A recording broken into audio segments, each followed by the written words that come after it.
రొయ్యలు శుభ్రంగా కడిగి పసుపు సాల్ట్ వేసి ఈ విధంగా కలుపుకొని మూత పెట్టుకొని కుక్ చేసుకోవాలి. ఈ విధంగా డ్రైగా అవ్వాలి.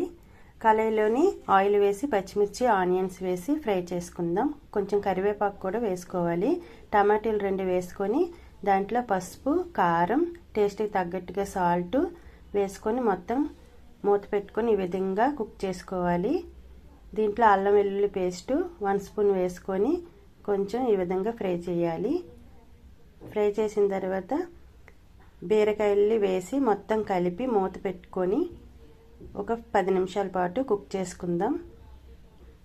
ముందుగా డ్రై చేసిన రొయ్యల్ని కూడా వేసుకోవాలి. వేసుకొని మొత్తం మిక్స్ చేసుకొని మూత పెట్టి ఒక 20 మినిట్స్ వరకు కుక్ చేసుకొని ధనియాల పౌడర్ 1 స్పూన్ వేసుకొని కలుపుకోవాలి. దీంట్లో కొత్తిమీర వేసుకుంటే రెడీ అయిపోయినట్టే.